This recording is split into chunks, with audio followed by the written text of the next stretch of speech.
तो चलिए भाई, 2 दिन नहीं बीता लेकिन खेसारी लाल यादव एक और ब्लास्ट गाना लेकर आ गए हैं और गाना का नाम क्या है, गुलू गुलू। भैया खेसारी लाल यादव कुछ भी लेकर आते हैं लेकिन बवाल चीज लेकर आते हैं। आप भी खेसारी लाल यादव को चाहते हैं और चाहते हैं खेसारी लाल यादव ऐसे ही गाना गाते रहे। तो भैया वीडियो को एक लाइक और शेयर जरूर करिएगा। भोजपुरी इंडस्ट्री में पावर स्टार पवन सिंह और खेसारी लाल यादव ट्रेंडिंग स्टार का कंपेयर होता रहता है। भैया खेसारी लाल यादव मुंबई में कितना बड़ा हुजूम जुटाकर स्टेज प्रोग्राम पर ये दिखा दिया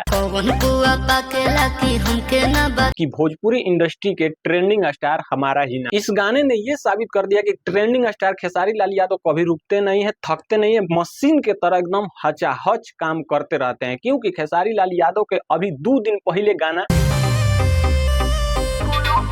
आ चुका था, लेकिन उसके बाद ये गुलू गुलू गाना बहुत बेहतरीन लेवल का लेकर आए हैं खेसारी लाल यादव। अब गाने का इंतजार हो रहा है किसका, कि पवन सिंह का जब गाना आए तो खेसारी लाल यादव का क्रेज एकदम दब जाएगा। क्योंकि पावर स्टार पवन सिंह लेकर आ रहे एकदम बेहतरीन सॉन्ग। भैया पवन सिंह भोजपुरी इंडस्ट्री के कहे जाने वाले जाने माने कलाकार है। अब इंडिया के पूरे कोने में पावर स्टार पवन सिंह का चर्चा हो रहा है। तो खेसारी लाल यादव का ये गाना आपको कैसा लगा, गुलू गुलू, कमेंट करके एक छोटा सा जरूर बताइएगा। क्योंकि भैया खेसारी लाल यादव 2 दिन पर हर एक गाना भोजपुरी इंडस्ट्री में छोड़ते जा रहे हैं और अपना जलवा बरकरार रखे। कितना बड़ा इल्जाम खेसारी लाल यादव पर, कितना बड़ा दाग लगा। भैया अक्षरा सिंह और यामिनी सिंह और काजल राघवानी ने मिलकर ये सोचा कि खेसारी लाल यादव को भोजपुरी इंडस्ट्री से साफ एकदम हटा देना चाहिए। लेकिन भैया एकदम दीवार के तरह खेसारी लाल यादव डटे रहे, भोजपुरी इंडस्ट्री में अपना गाना देते रहे और ब्लॉकबस्टर गाना निकालते रहे।